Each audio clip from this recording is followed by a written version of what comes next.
Kamigawa is one of the most infamously terrible blocks ever released, so of course it has a ton of terrible mechanics. While individual cards were able to escape the block's mediocrity, the mechanics themselves were completely dragged down by it. In order to get a sense of just how bad this block is, we're going to go over all of the terrible new abilities Wizards rolled out and see just how bad Kamigawa was. We'll start off with one of the more playable mechanics, Bushido. This is a mechanic where, whenever the creature with Bushido counter is blocked or is blocked, it gets +X until end of turn, with X being the number next to Bushido. Quick note, this was not triggered multiple times if the creature is blocked by more than one creature. This mostly appeared on the Samurai of the plane, which makes sense given the name. Basically, every Samurai has at least Bushido 1, and the ability appears on no cards that aren't Samurai. This ability is, on the surface, okay. It's pretty good at helping you in combat, similar to the effects like First Strike.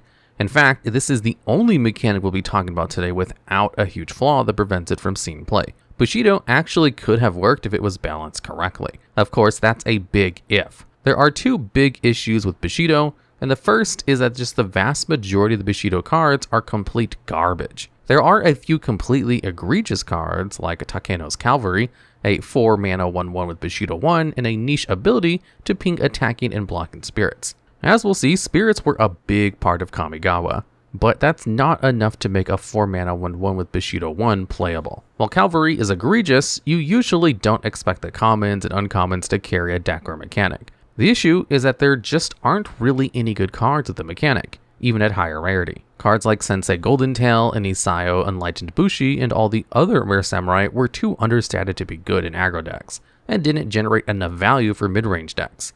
There also wasn't really much of a payoff for playing a ton of Bushido cards or samurai in your deck. You had cards like Indebted Samurai and Nagao Bound by Honor that either get bigger or pump your samurai at uncommon, which are pretty standard tribal support. However, they both cost 4 mana, as opposed to the 1 to 3 mana that other similar cards cost. Again, this is lower rarity support, so maybe not intended to be that playable.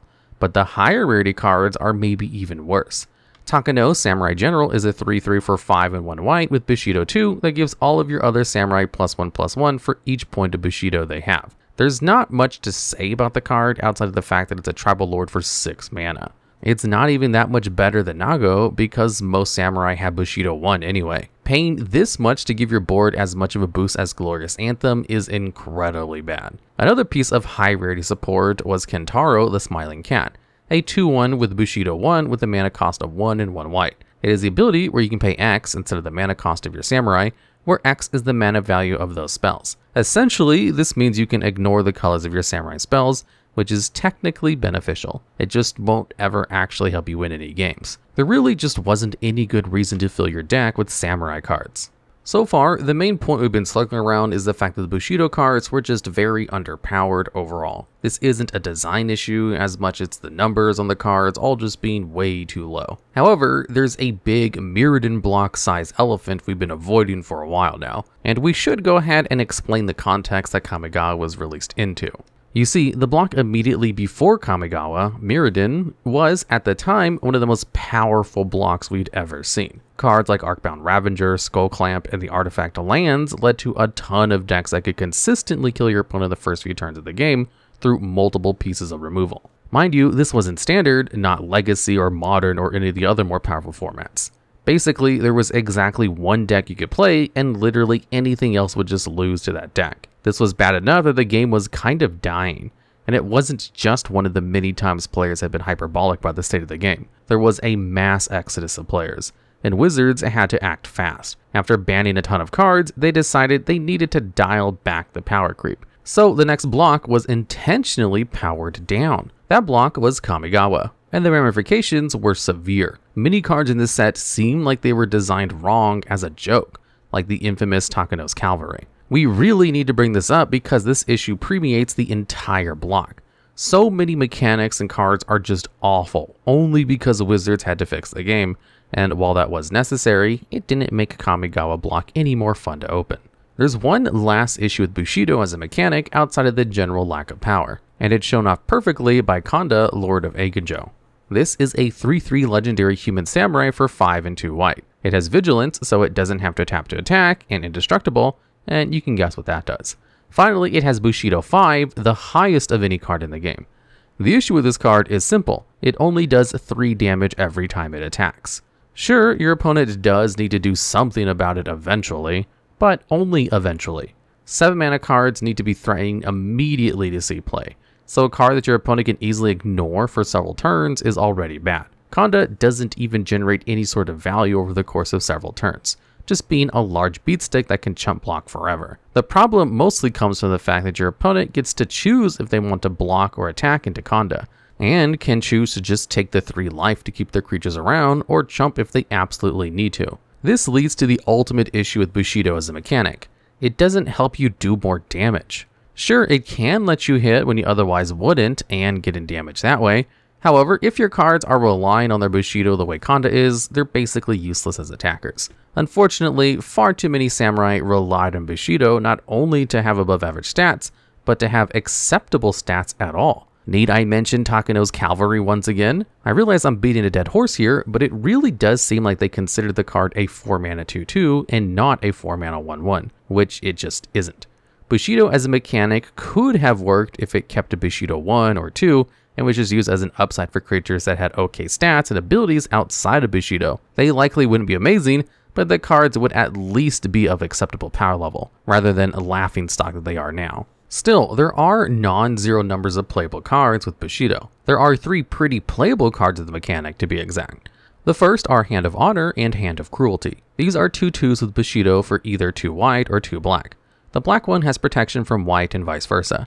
And if you don't know, protection stops a creature from being blocked, targeted, dealt damage, or enchanted by anything of that color. These are this set's versions of White Knight and Black Knight, which show up a lot and were usually quite playable until a lot of power creep hit.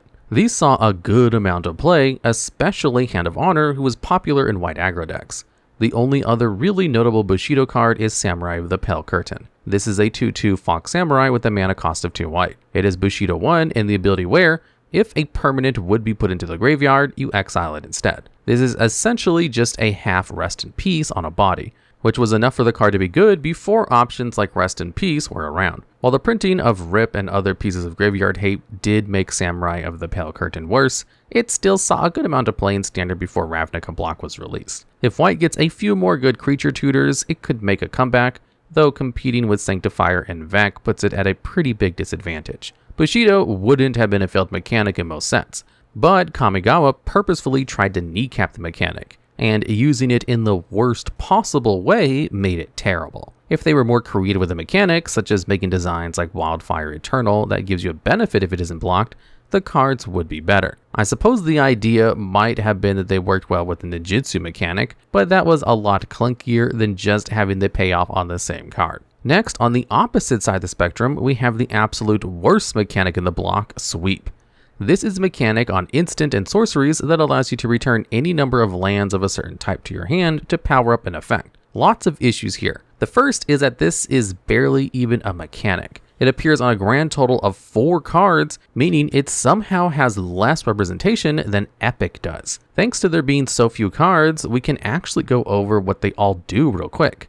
Barrel Down Sokenzan is an arcane instant for 2 and 1 red, and we'll go over what arcane means later. It has the effect to return any number of mountains to your hand to deal twice that much damage to target creature. Plow Through Raito costs 1 and 1 white, and bounces planes to your hand to give target creature +1/+1 for each planes you bounce. Sink into Takanuma is a sorcery that costs 3/1 black that makes your opponent discard a card for each swamp you return to your hand. Finally, the most playable of the bunch is Charge Across the Araba, an arcane instant with a mana cost of 4 and 1 white.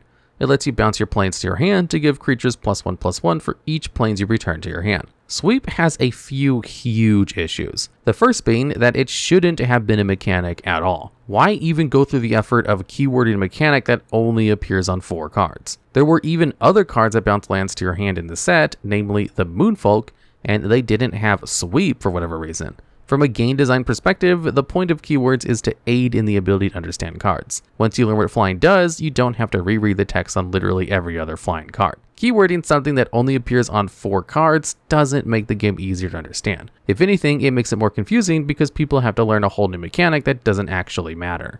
On to gameplay. Sweep is incredibly underpowered on top of being underprinted. Putting yourself behind on mana for a single spell puts you at a pretty big disadvantage. So you have to either be careful with how many lands you return to your hand, or hope that casting the sweep spell will win you the game. Some of the sweep spells can be used to try to close the game, namely Charge Across the Araba and Sink into Takenuma. With just a few creatures, you can bounce all of your planes to try to push for lethal with Charge, and Sink can be used to empty your opponent's hand while you're already on board, at which point you might be able to navigate to a winning position. The other two sweep cards are an instant non-starter though, because you don't really do anything. Barrel Down Sokuzan is just a bad removal spell if you only bounce one mountain, and an okay one if you return two, but the tempo loss is pretty devastating. Even the underwhelming Spiraling Embers is a better kill spell for red, though it's not exactly a home run either. Funnily enough, the card would have actually been too good if it could burn players. 4 mountains would deal 8 damage to your opponent, which would make ending the game extremely easy. It would probably still see play in Modern if it could be used to end the game in this way, but because that would be too good, Wizards instead gave us this pretty useless card. Plow Through Reito is just a word to Charge Across the Araba, as it's much worse at pushing for lethal. The only one of these cards that ever did anything was Charge, as it was used at the top end for a few mono-white aggro decks, but that was pretty risky. Sure, giving your forward +5/+5 for a turn would usually end the game, but if it didn't, you would usually lose instantly. The upside was good enough to risk it sometimes, but you would have preferred a safer option if it was available. This discussion of safety is a big part of why the mechanic failed, and also why it's not on many cards to begin with. When you have a mechanic that scales like this, you usually want to scale it as much as possible to get the most bang for your buck. This, of course, runs the risk of backfiring spectacularly. Bouncing all of your lands with Plow or Charge could lose you the game against a removal spell. If you ripped your opponent's hand apart with Sink into Takenuma and then they just top deck a card like Kokusho, you would often just lose because you couldn't even play any removal spells in your hand. The alternative is the underwhelming Barrel Down Sokuzan. It's a very hard mechanic to balance. The payoff has to be super high to make putting yourself this far behind on mana worth it, but Wizards also doesn't want these cards to come down and consistently win every time, so they have to make them limited enough to not always win. The end result is super high risk, medium reward cards that you're usually better off ignoring and using any other options.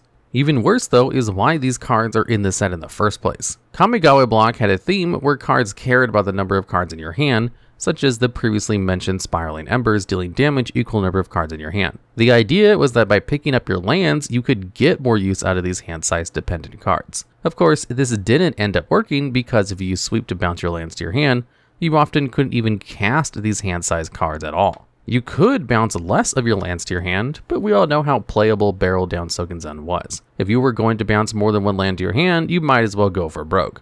And if you did that, you probably weren't going to be able to combo these cards together anyway. Sweep is a mechanic that kind of sounds good in an elevator pitch, but as soon as you start putting pen to paper, it falls apart. It doesn't really synergize with the mechanics it was supposed to, and it's not a mechanic that you can make many cards for. Not to mention that you really don't want more than a couple of sweep cards in your deck anyway, because they play terribly together. Out of every mechanic in the game, sweep probably deserves to exist the least of all.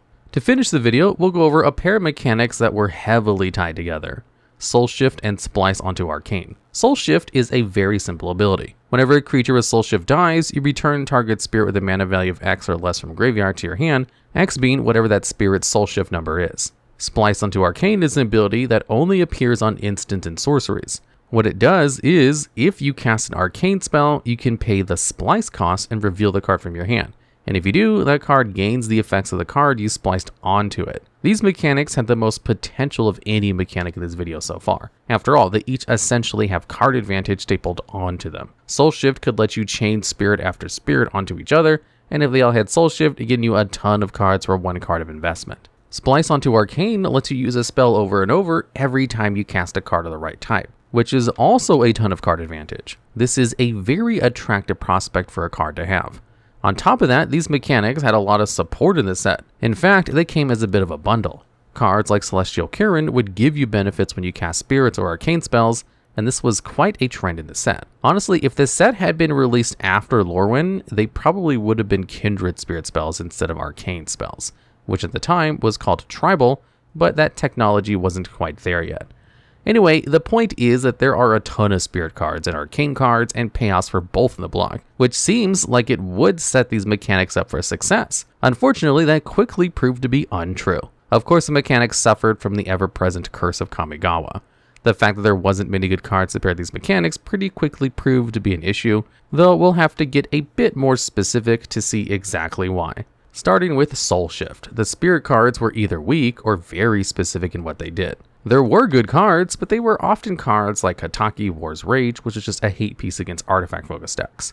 There weren't really generically powerful creatures you could use to contest the board, which is something every deck needs to be concerned with. Aggro decks running you over is a concern for every strategy, and the best way for most creature-based decks to get around this is by filling the board with blockers.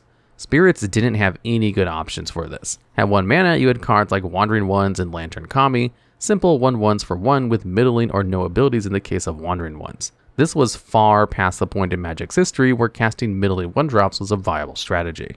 All the 2-mana spirits had below-average stats with semi-useful abilities. The best you were getting were Grizzly Bear stats on cards like Loam Dweller and Wicked Akuba, which were not good enough to contest aggro decks at the time. Remember, the reason we're going over this instead of just saying most of the spirits were bad is because it represents a distinct weakness of Soulshift. The vast majority of targets for Soulshift at low mana value were terrible, meaning you had to play more expensive spirits like the Spirit Dragon cycle to get value. This alone wouldn't have been a huge problem outside of making the mechanic a bit clunky, but it's even worse thanks to how Soulshift was distributed amongst the spirits. You see, since most Soulshift cards were spirits themselves, the Soulshift number they had needed to be less than their mana value.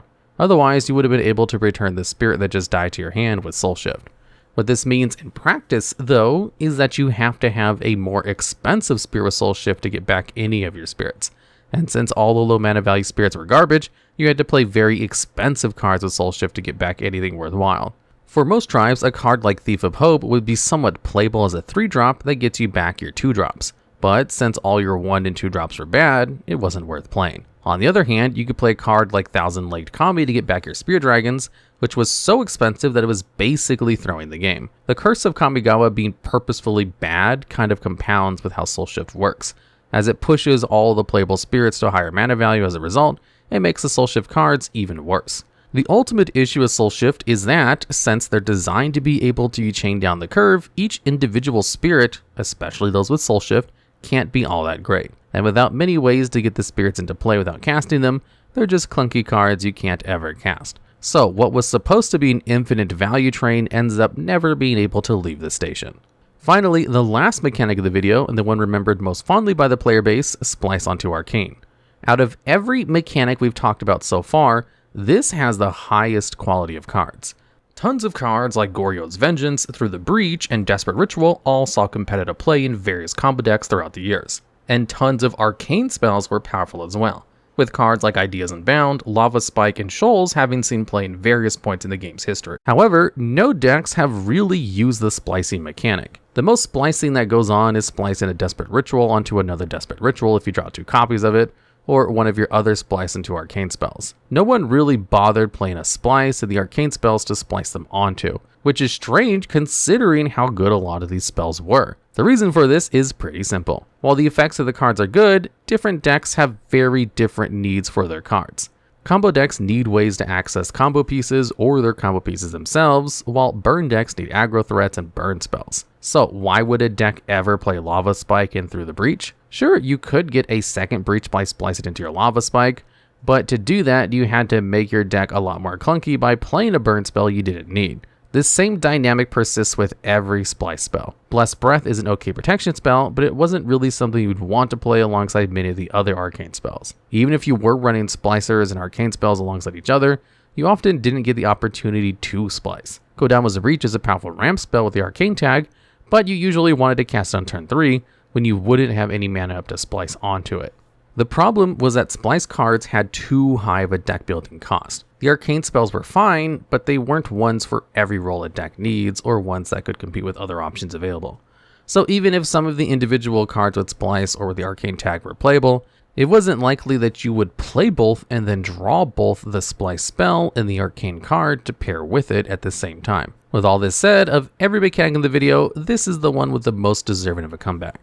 As we said before, the mechanic was still well liked by the players because even if it wasn't super practical and didn't come up often, splicing cards together was really fun. Being able to build your own spells gave you a ton of options in any given hand and a lot of ways to play different board states. Wizards seems to agree with this assessment. As in Modern Horizons, they released Everdream, a card that could splice onto any instant or sorcery card. It would even be a bit hard to balance thanks to how inherently powerful splicing a card's effect onto another card is. But this direction for the mechanic would likely be far more successful were it to make a bigger comeback. So we finished our who's who's of bad mechanics from Kamigawa. They range from terrible ideas to good ideas with poor execution, and overall were mostly held back by Wizards making Kamigawa such a bad block on purpose. The majority of ideas weren't unsalvageable though, and in a different world, we probably wouldn't be making this video. It does seem like Wizards learned from this experience, as other blocks that were purposefully weakened like Theros and Ixalan were received much better by the player base. They weren't beloved, of course, but they have better reputations than Kamigawa does. It was another one of Magic's many growing pains, and helped Wizards learn the important lesson of how to depower format without making a block no one wanted to open.